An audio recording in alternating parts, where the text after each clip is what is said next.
Pak Kapolri, izinkan saya menyampaikan dua bagian. Bagian pertama tentang apresiasi, bagian yang kedua tentang pertanyaan dan kritik.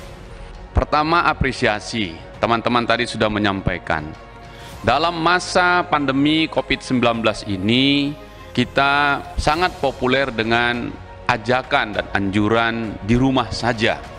Kemudian di Polri ada program yang disebut dari rumah saja ngurus SIM internasional. Ini Pak Pimpinan Komisi 3, kita membaca berita ini dan saya kira ini baik, yaitu apresiasi untuk aplikasi SIM internasional yang dikelola di Korlantas yang bisa memesan cukup dari rumah saja. Kami ingin, fraksi Partai Demokrat ingin memberi apresiasi program ini yang mudah-mudahan melahirkan cara-cara baru untuk terus berkarya mendapatkan pelayanan yang terbaik dari Polri kepada masyarakat. Sebaliknya juga meningkatkan penerimaan negara bukan pajak Polri dari sektor lalu lintas ini, baik SIM dan surat-surat yang lain. Saya ingin memberi garis bawah di situ karena urusan-urusan di Polri selain yang saya sebutkan Korlantas ini, semuanya bagian pengeluaran, kalau Korlantas bagian pemasukan, Pak Pimpinan. Jadi anggaran yang kita siapkan itu juga harusnya seimbang dengan apa yang didapatkan. Oleh karena itu untuk jajaran Kakor-Lantas, Pak Istiono dan Regiden Korlantas, juga Pak Yusuf, Pak Kasubdit Korlantas, Pak Singgamata dan kawan-kawan semua tim. Saya pernah ke sana, Pak Kapolri, saya kira ini kita apresiasi. Mudah-mudahan ini bisa menambah pemasukan PNBP di Mabes Polri. Yang kedua, apresiasi tentang tadi sudah disampaikan teman-teman, Kampung Tangguh ya, yang di Jawa Timur. Di Sumatera Utara lewat Kapolri saya ingin juga menyampaikan apresiasi ini kepada Kapolda Sumatera Utara untuk diteruskan untuk Kapolres Simalungun di dapil saya sana. Sudah memulai untuk membuat kampung tangguh di Nagori Bangun, Kecamatan Gunung Malela di Simalungun, yakni ketahanan pangan yang dibungkus dengan desa tangguh untuk memberi percontohan pada ternak-ternak yang tidak bebas liar masuk ke perkebunan, sehingga masyarakat bisa mendapatkan manfaat yang cukup. Karena Sumatera Utara terdiri begitu banyak perkebunan, Pak Kapolri, saya ingin meneruskan ini kepada Kapolda untuk memberikan perhatian secara khusus di perkebunan ini. Kaitannya juga ke dua hal, satu tentang ketahanan pangan dan satu lagi nanti dengan Harkamtipnas khususnya mengenai narkoba. Nanti saya masuk di situ. Oleh karena itu ketahanan pangan di Sumatera Utara yang terus diluncurkan oleh Polda Sumatera Utara dengan mendampingi masyarakat, menyerahkan bibit dan menanam bibit dan seterusnya, sebagaimana juga tadi dilaporkan oleh Kapolri yang sangat besar angkanya. Lahan peternakan sudah seluas 3280703 meter persegi ini, bahkan 22.000 lebih ya, 22 juta lebih ekor dan sapi atau ternak. Ini adalah konkret kaitannya dengan ketahanan pangan yang saya khawatir, Pak Kapolri, bahwa di masa pandemi COVID-19 yang kita tidak ketahui kapan berakhir dan terus menaik jumlahnya, kekhawatiran kita tentang kesediaan ketahanan pangan kita menjadi tugas kita bersama. Dan saya kira masuk akal kalau Presiden Jokowi meminta Polri untuk mendapatkan Wakapolri masuk di Satgas ini, dan ini meneruskan Satgas Pangan kita dulu yang sudah disiapkan. Oleh karena itu, khusus mengenai ketahanan pangan di Sumatera Utara, saya mohon Pak Kapolri diteruskan kepada Kapolda sampai ke Polres-Polres untuk mengawasi dan menjaga harga hasil bumi yang betul-betul anjlok di sana. Di Karo, di Dairi, di Simalungun, di Siantar, di Asahan, di Batubara dan lainnya. Jadi lewat Pak Kapolri, mungkin langsung ke Pak Wakapolri, ini ketahanan pangan yang harus kita lihat untuk menjaga itu, tidak hanya distribusinya. Karena distribusi yang nggak jalan, karena yang membeli nggak datang, maka sia-sialah hasil kebun itu. Saya khawatir dengan ketahanan pangan di Sumatera Utara. Berikutnya, apresiasi berikutnya adalah yang berkenaan dengan pilkada.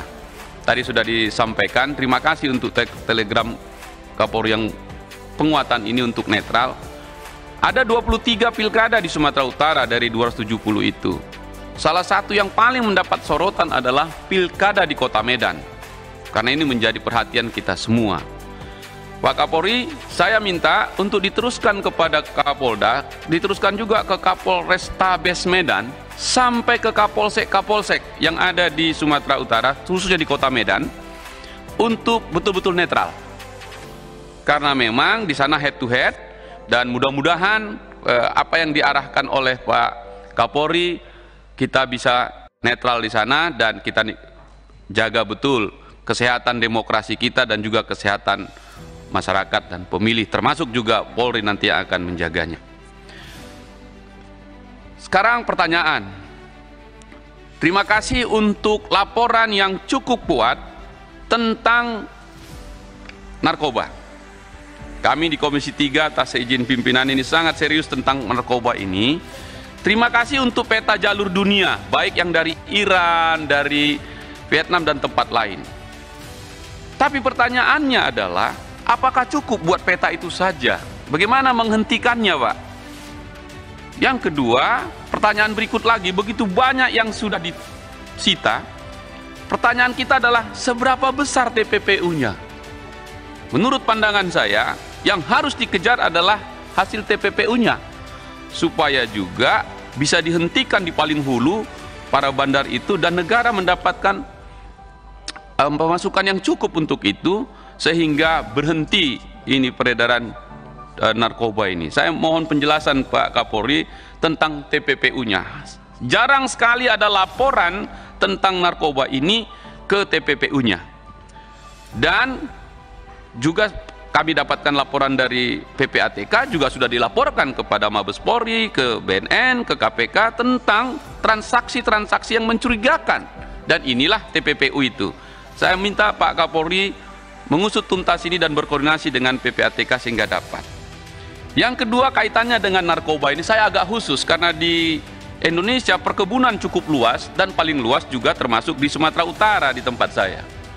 Pak Kapolri, belakangan ini di 5-10 tahun terakhir ini produksi hasil sawit dan yang lainnya itu menurun karena peredaran narkobanya masuk di situ. Dan paling mudah untuk menjelas atau menjualnya, cukup ambil mandornya dalam setiap updealing, selesai itu karena sepi dan sunyi. Nah, karena itu kita juga ingin kita masuk ke perkebunan ini. Saya minta Pak Kapolri bisa bekerja sama dengan Menteri BUMN untuk mengamankan perkebunan ini sehingga produksi kita tetap baik dan ekonomi kita baik, ketahanan pangan kita juga baik. Nah, kaitannya dengan ini Pak Kapolri, saya mohon diteruskan kepada para Kapolda sampai Kapolres dan ke bawah untuk membuat peta peredaran narkoba dari sisi bandar per kecamatan. Per kecamatan. Saya kira ini penting sekali untuk kita dapatkan peta ini. Jadi peta jalur dunianya sudah dapat, peta bandarnya per kecamatan itu juga dapat, terutama di kota-kota besar sampai ke desa-desa yang sekarang sudah masuk paling jauh. Dan saya kira hanya Polri yang mempunyai tangan yang cukup panjang sampai ke daerah-daerah.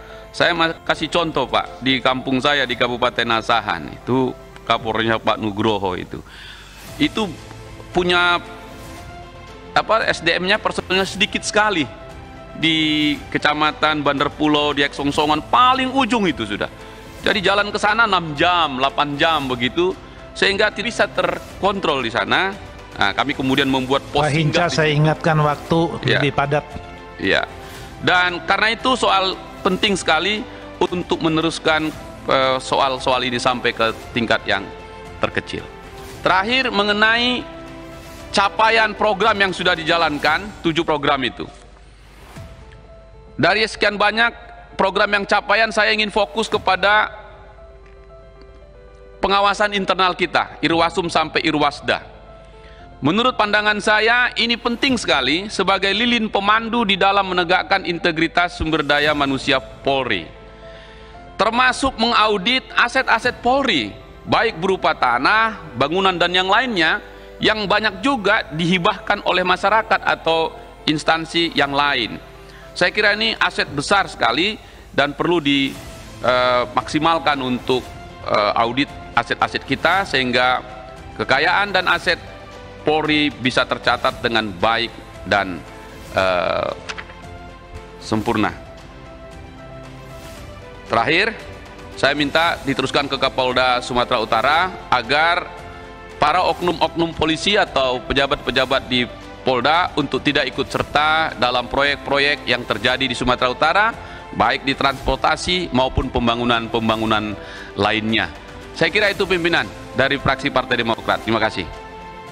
Saya terima kasih Pak Ketua. Saya juga mohon izin langsung menyampaikan secara teknis saja. Terima kasih kepada bapak-bapak dan ibu-ibu anggota Komisi 3 yang telah memberikan apresiasi kepada institusi Polri di dalam melaksanakan Harkamtibmas, khususnya di dalam penanganan masalah COVID-19 yang kita telah laksanakan sejak tanggal 2 Februari pertama kali di Pulau Natuna. Kami tetap semangat Pak, apalagi dengan motivasi yang bapak-bapak dan ibu berikan dan didengar seluruh oleh para Kapolda ini. Saya kira itu menjadi jamu dan obat yang sangat mujarab untuk kami semuanya lebih semangat lagi.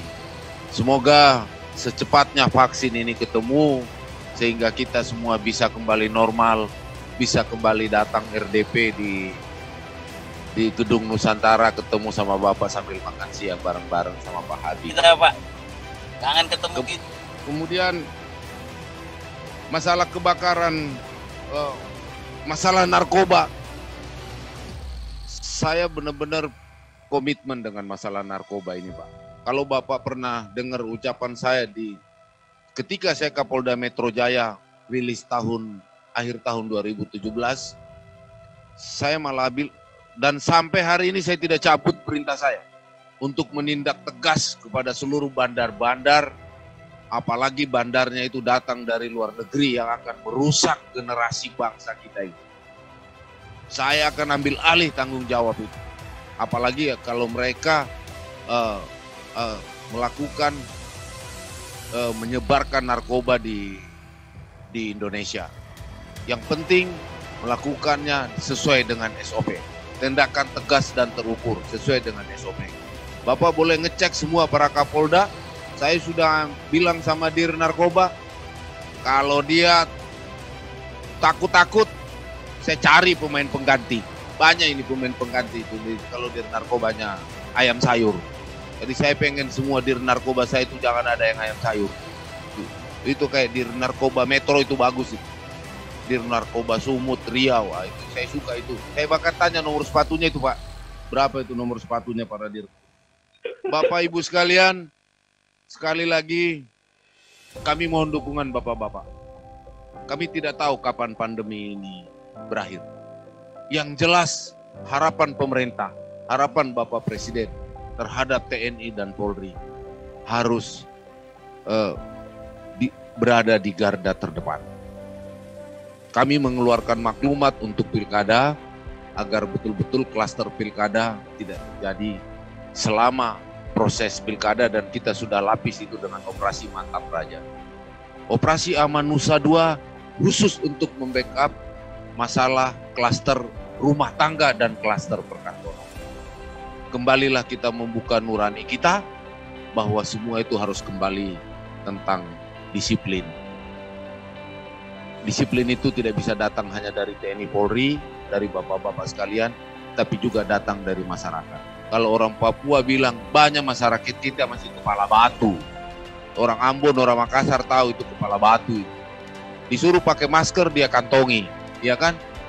Disuruh cuci tangan disuruh cuci tangan, bukan dia cuci tangan. Dia bilang, "Oh Pak, saya sudah cuci tangan berkali-kali ini, tidak usah cuci tangan terus."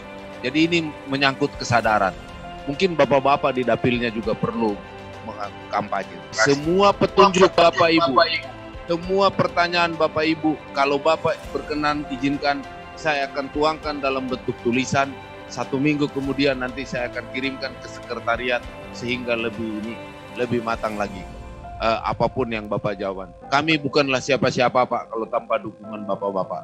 Wabillahi taufik wal hidayah. Wassalamualaikum warahmatullahi wabarakatuh. Om Santi Santi Sadhuo.